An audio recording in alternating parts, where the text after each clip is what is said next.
All right, guys, and your next comic, I want you guys to give him a warm welcome. You guys are going to love him. Everybody give it up for Michael Beavers. Big hand for Michael.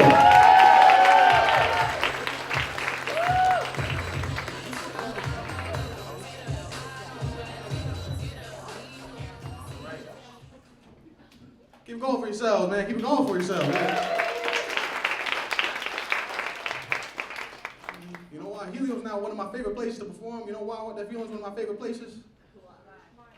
There's only like one stair that I got to use in here. Only one stair in the entire place. You know, it's cool. I almost didn't make it here because I live on the 4th floor. And there's no elevator. I got down in my car, realized I forgot my keys. I almost just jumped into oncoming traffic, so I'm lucky to be here, man. Lucky to be here, man. Comedy's pretty difficult, man. I didn't know how this was gonna go. I remember I was at this open mic earlier this week telling jokes I'm about to tell now. It was just dead silent. I wasn't getting a single chuckle.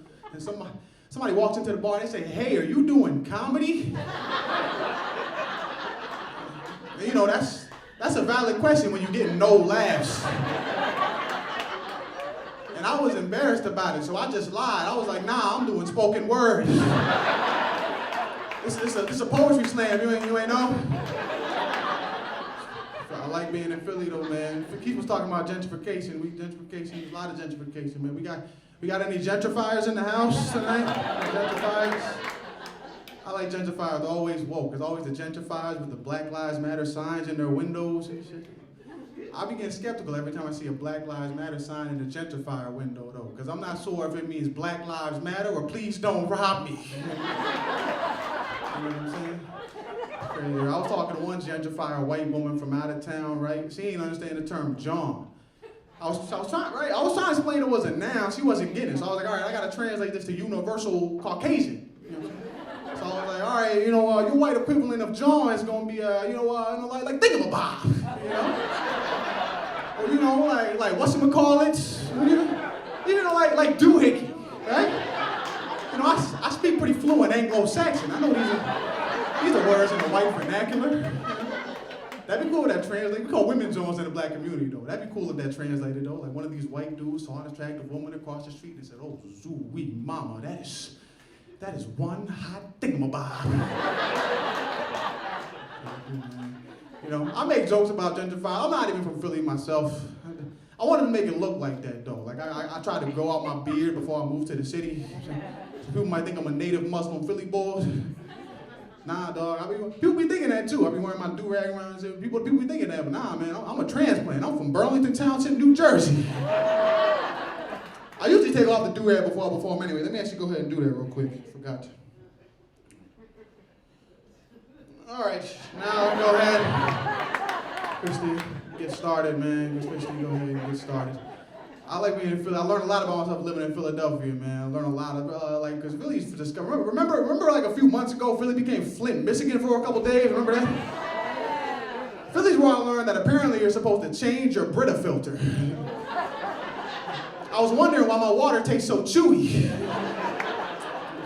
That's crazy, right, man? Yeah, y'all on social media? There was this girl who went viral recently, right? This girl went viral, this white girl, where her first name was Danny, her middle initial was G, and her last name was German, right? And she went viral because on like Snapchat or Instagram or something, she made her username just her government name. The problem is, when you spell her government name, it spells DANIGGERMAN.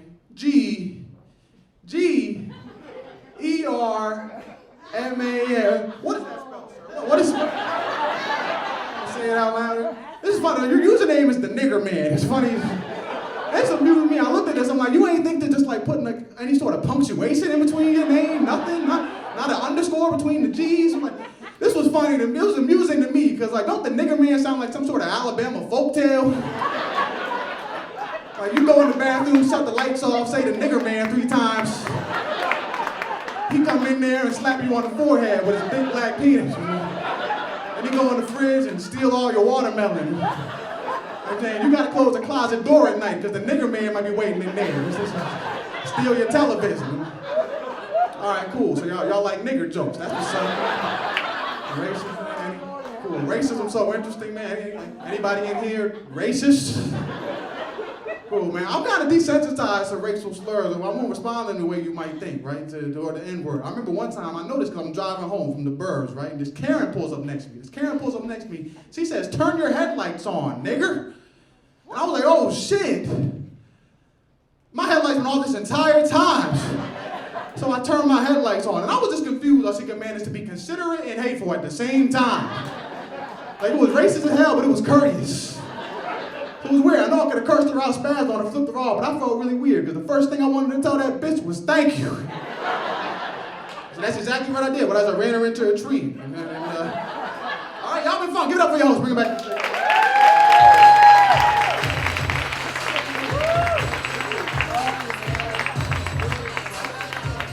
Give it up for Michael, everybody. One more. Yeah? You guys like Michael? You guys keeping track of who you like most? You taking your notes? Yeah. Good.